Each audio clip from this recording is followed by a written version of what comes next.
नमस्कार, आप देख रहे हैं धा न्यूज और मैं हूं अभिषेक मिश्रा। जेडीयू और बीजेपी के रिश्ते कहां जा रहे हैं और क्या इन दोनों दलों के बीच की दोस्ती की एक्सपायरी डेट आ गई है।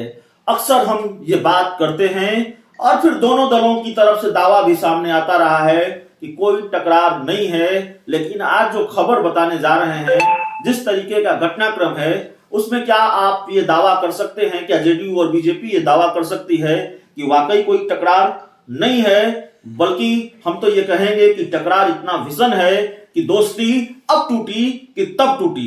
दरअसल जेडीयू के प्रवक्ता हैं अभिषेक झा, उन्होंने बीजेपी के प्रदेश अध्यक्ष डॉक्टर संजय जायसवाल से पूछा था कि डॉक्टर संजय जायसवाल जी, आप स्मरण कीजिए कि आपने कितनी बार एनडीए गठबंधन के खिलाफ बयान दिया है, और अगर आपको याद न हो तो मैं आपको पूरा संकलन भेज दूंगा।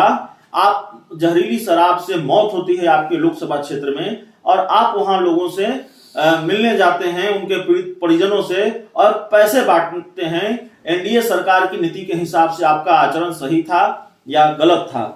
संजय जायसवाल ने इसको लेकर बड़ा लंबा चौड़ा पोस्ट लिखा है और अभिषेक झा को जवाब दिया है। जेडीयू को और मुख्यमंत्री नीतीश कुमार को आईना दिखाया है, शराबबंदी पर सवाल उठाए हैं।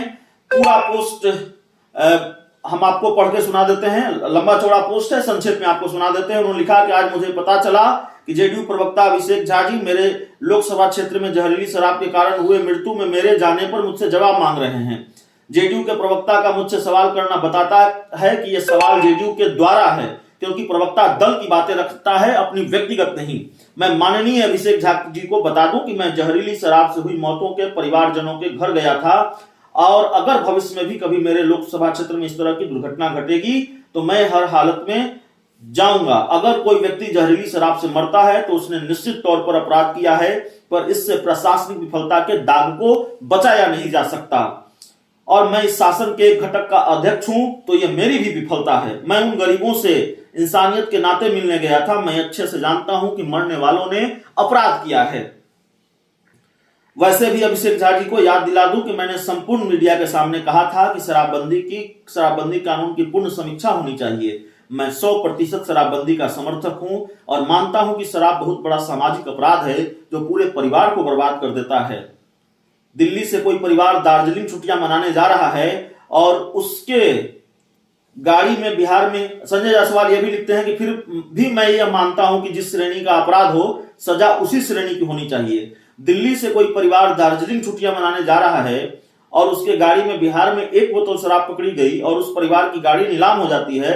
ऐसी कम से कम 5 घटनाएं मैं व्यक्तिगत तौर पर जानता हूं। 10 वर्ष के जेल का प्रावधान केवल उन पुलिस अधिकारियों के लिए होना चाहिए जिन्होंने माननीय नीतीश कुमार जी के इतने अच्छे सामाजिक सोच को नुकसान पहुंचाया है। अगर मेरी बात समझ में नहीं आ रही है तो मीडिया की दुनिया से बाहर जाकर अपने पंचायत के किसी भी आम व्यक्ति से संपर्क कर लें। आपको शराबबंदी और पुलिस की भूमिका अच्छे से समझ में आ जाएगी।